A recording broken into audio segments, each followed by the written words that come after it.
Isa sa dalawang sospek sa akyat bahay patay nang makipagbarilan sa mga pulis sa Cabanatuan City. Narito ang report.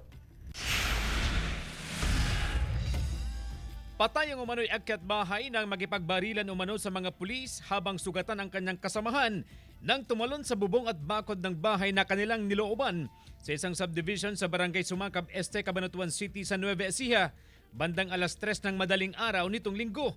Dati na umanong nasangkot sa mga insidente ng pagnanakaw sa lungsod ang mga sospek. Base sa investigasyon ng mga otoridad, pinasok ng mga sospek ang bahay at pinagnakawan ng appliances. Mabuti na lamang daw at nakita ng caretaker sa CCTV ang mga sospek habang binibitbit ang mga gamit sa loob ng bahay palabas sa bintana. Agad na tumawag ang caretaker sa PNP na mabilis din namang nakaresponde sa lugar. Pero habang papalapit daw ang mga otoridad, ay bigla na lamang pinaputukan ng mga sospek ang mga ito. Gumanti ng putok ang mga pulis na nagresulta sa pagkakapaslang ng isa sa mga sospek. Nakita niya sa CCTV na may pumasok nga doon sa bahay. So immediately tinawag nga po dito sa atin. At kaya po nakaresponde yung pulis natin, sir.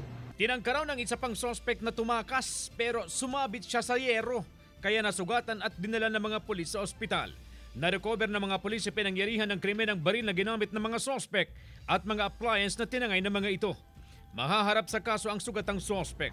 Wala pa siyang pahayag. Base ron sa profiling pa rin natin ay may involvement sa mga akyat bahay dun sa mga subdivision.